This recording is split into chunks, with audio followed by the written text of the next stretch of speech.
ಇಂದೇ ಡೌನ್ಲೋಡ್ ಮಾಡಿ ಮತ್ತು ನಿಮ್ಮ ನೆಚ್ಚಿನ ಶೋಗಳನ್ನು ಆನಂದಿಸಿ.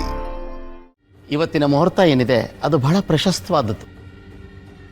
ಎರಡೂ ಜೋಡಿಗಳನ್ನು ಒಂದೇ ಮಂಟಪಕ್ಕೆ ಕರ್ತಂದಿದೆ ಅಂದರೆ ಅದೇ ವಿಧಿ.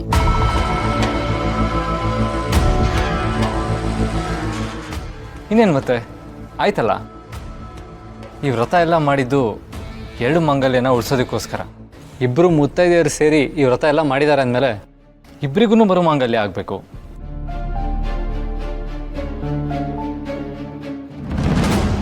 ದೀಪನ ಈ ಮಂಟಪದಿಂದ ಹಾಗೆ ಕಳಿಸೋದಕ್ಕೆ ನನಗೆ ಮನಸ್ಸಿಲ್ಲ.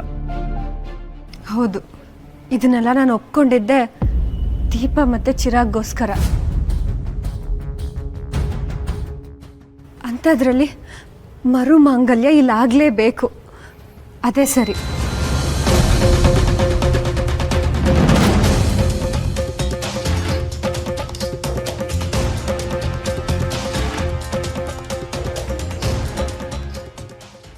ಚಿರು, ದೀಪ ಕೂತ್ಕೊಳ್ಳಿ.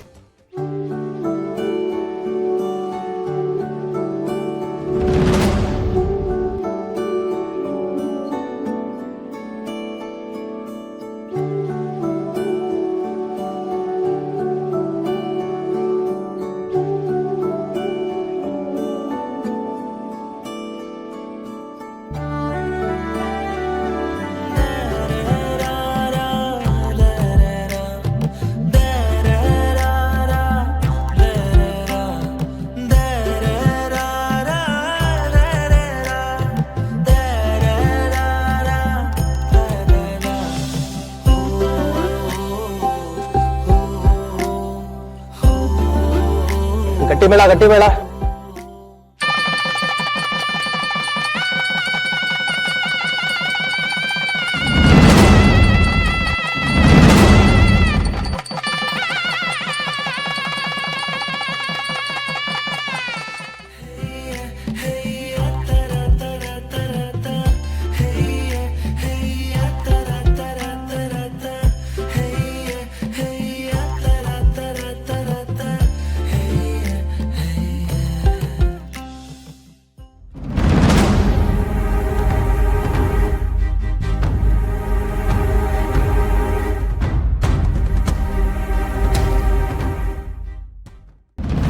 ಕಾಲಾಯ ತಸ್ಮೇ ನಮಃ. ಒಂದು ಮದುವೆಯಿಂದ ಒಂದು ಶಾಪ, ಇನ್ನೊಂದು ಮದುವೆಯಿಂದ ಅದೇ ವರ. ಎರಡು ಅರ್ಧ ಸೂರ್ಯಗಳಿಗೆ ಬೆಲೆ ಇಲ್ಲ, ಅದು ಒಂದಾಗಲೇಬೇಕು. ಅಕ್ಕ ತಂಗಿಯನ್ನು ನೋಡಲೇಬೇಕು. ಸೃಷ್ಟಿಯ ಮೂಲವೇ ಹೆಣ್ಣು, ಹೆಣ್ಣಿನ ಶಕ್ತಿ ತಾಳಿ. ಅದಕ್ಕೆ ಅಪಚಾರ ಆಯಿತು ಅಂದರೆ ಹೆಣ್ಣು ದುರ್ಗಿನೂ ಆಗ್ತಾಳೆ, ಕಾಳಿನೂ ಆಗ್ತಾಳೆ.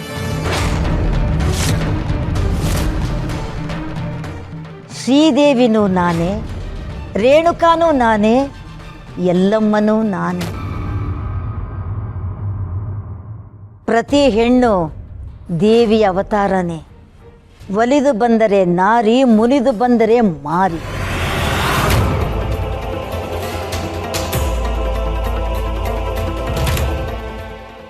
ಎಲ್ಲೋದ್ಲುಳು? ದುರ್ಗಾ,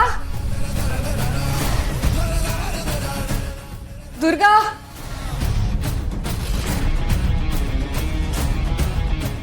ಎಲ್ಲೋದ್ಲಿವಳು? ದುರ್ಗಂಗೇನು ಆಗಿಲ್ಲ ಅಂದ್ರೆ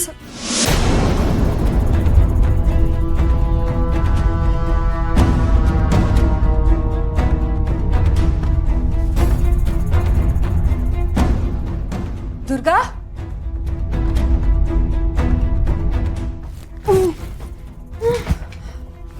ಅಯ್ಯೋ ದೇವ್ರೆ, ನಾನು ಅನ್ಕೊಂಡ ಹಾಗೆ ಆಯ್ತು. ಅಲ್ಲಿ ಮಂಟಪದಲ್ಲಿ ಏನು ಸರಿ ಇಲ್ಲ ಅಂತ ಅನಿಸ್ತಾ ಇತ್ತು. ಇಲ್ಲಿ ನೋಡಿದ್ರೆ ದುರ್ಗಾ, ದುರ್ಗಾ, ಯಾರು ನಿನ್ನ ಇಲ್ಲಿ ಕಟ್ಟ ಹಾಕಿದ್ದು? ದುರ್ಗಾ,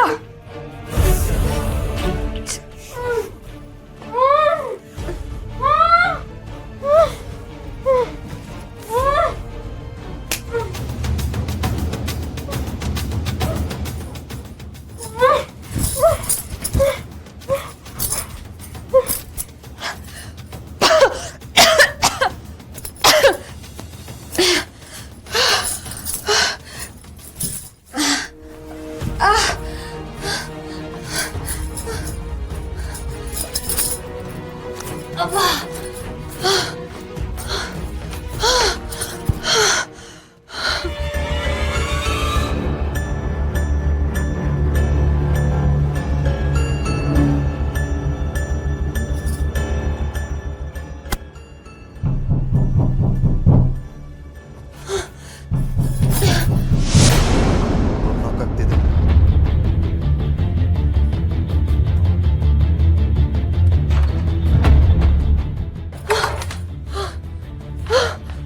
ದುರ್ಗಾ ಅವರೇ, ನೀವು ಇಲ್ಲಿದ್ದೀರಾ?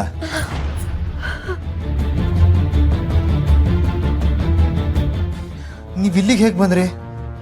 ಅಂದ್ರೆ ನಿಮ್ ಜಾಗದಲ್ಲಿ ಮಂಟಪದಲ್ಲಿ? ಅದು ನನ್ನ ರೂಮಲ್ಲಿ ರೆಡಿ ಆಗ್ತಾ ಕೂತಿದ್ದೆ. ಯಾರೋ ಇಕ್ಕಿದ್ದಾಗ ಬಂದು ನನ್ನ ಮೂಗ್ನ ಬಾಯಿನ ಎಲ್ಲ ಮುಚ್ಚಿಬಿಟ್ರು. ಆಮೇಲೆ ನನಗೆ ಪ್ರಜ್ಞೆ ತಪ್ಪಾಯ್ತು. ಕಣ್ಬಿಟ್ಟು ನೋಡಿದಾಗ ಈ ರೂಮಲ್ಲಿ ನನ್ನ ಕೂಡಾಕಿದ್ರು. ಕೈ ಕಾಲಿಗೆ ಹಗ್ಗದಿಂದ ಕಟ್ಟಾಕಿದ್ರು. ಕೂಗೋಣ ಅಂತಂದ್ರೆ ಬಾಯಿಗೆ ಏನೋ ತುರುಕ್ಬಿಟ್ಟಿದ್ರು. ಹಗ್ಗನ ಬಿಡ್ಸ್ಕೊಳಕ್ಕೆ ಎಷ್ಟು ಪ್ರಯತ್ನ ಪಟ್ರು ಆಗ್ಲಿಲ್ಲ. ಆಮೇಲೆ ಇದ್ಕಿದ್ದಂಗೆ ಹಗ್ಗ ಸಡಿಲಾಯ್ತು. ಹೇಗೋ ಕಷ್ಟಪಟ್ಟು ಹಗ್ಗನ ಬಿಡಿಸ್ಕೊಂಡು ಬಾಗ್ಲು ಹತ್ರ ಬಂದೆ. ನೋಡಿದ್ರೆ ಬಾಗ್ಲು ಮುಚ್ಚಿಬಿಟ್ಟಿತ್ತು. ಬಾಗ್ಲು ತೆಗೆಯೋಣ ಅಂತ ಹೋದೆ. ಅಷ್ಟರಲ್ಲಿ ನೀವು ಬಂದ್ರಿ. ಅಂದ್ರೆ ದೀಪ ಅವ್ರು ಹೇಳಿದ್ ನಿಜ. ಹಾಗಾದ್ರೆ ಮಂಟಪದಲ್ಲಿ ನಿಮ್ ಜಾಗದಲ್ಲಿ ಕೂತಿರೋರು ಯಾರು? ಮಂಟಪದಲ್ಲಿ ಬೇರೆ ಯಾರೋ ಕೂತಿದಾರಾ? ನಿಮ್ ಜಾಗದಲ್ಲಿ ಬೇರೆ ಯಾರೋ ಕೂತಿದ್ರು. ದೀಪ ಅವ್ರು ಆಗ್ಲಿಂದ ಹೇಳ್ತಾನೆ ಇದ್ರು ಗೂಂಗಟ್ ಒಳಗಡೆ ಇರೋದು ನೀವಲ್ಲ ಅಂತ. ನನಗೂ ಡೌಟ್ ಬಂದು ಹುಡ್ಕೋಣ ಅಂತ ಬಂದೆ. ಆ ರೂಮಲ್ಲಿ ನಿಮ್ಮ ಜಾಗದಲ್ಲಿ ಕೂತಿದ್ದವರು ಗೂಂಗಟ್ ತೆಗೆದ್ಬಿಟ್ಟು ವಾಶ್ರೂಮ್ ಯೂಸ್ ಮಾಡೋಕ್ಕೇನು ಹೋಗಿದ್ರು. ನಾನು ಆ ರೂಮ್ನ ಆಚೆ ಕಡೆಯಿಂದ ಲಾಕ್ ಮಾಡ್ಕೊಂಬಂದೆ. ಬಿಡಿ, ಅದ್ರ ಬಗ್ಗೆ ಎಲ್ಲ ಆಮೇಲೆ ಯೋಚನೆ ಮಾಡೋಣ. ಮುಹೂರ್ತ ಮೀರ್ತದೆ. ಮಂಟಪಕ್ಕೆ ರೆಡಿಯಾಗಿ ಬನ್ನಿ. ಇದನ್ನು ಹಾಕೊಳ್ಳಿ, ಬೇಗ ರೆಡಿ.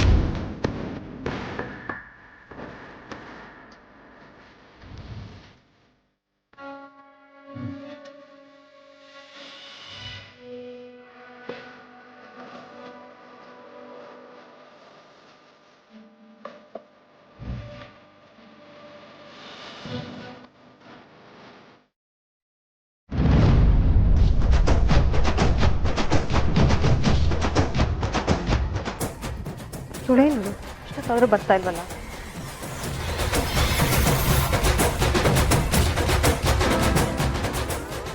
ಅದಕ್ಕೆ ಇಲ್ಲೇನು ಮಾಡ್ತಾ ಇದ್ದೀರಾ? ದುರ್ಗಾ ಅವ್ರನ್ನ ಮಂಟಪಕ್ಕೆ ಕರ್ಕೊಂಡು ಹೋಗ್ಬೇಕು. ಮುಹೂರ್ತಕ್ಕೆ ಟೈಮ್ ಆಗ್ತಿದೆ, ಬನ್ನಿ ಬೇಗ. ನಾನು ಅವಳಿಗೋಸ್ಕರನೇ ವೇಟ್ ಮಾಡ್ತಿದ್ದೀನಿ. ಅವಳು ವಾಶ್ರೂಮ್ಗೆ ಹೋಗಿದ್ದಾಳೆ. ದುರ್ಗಾ ಅವ್ರು ಆಗಲೇ ರೆಡಿಯಾಗಿ ಆಯ್ತು ನೋಡಿ ಅಲ್ಲಿ.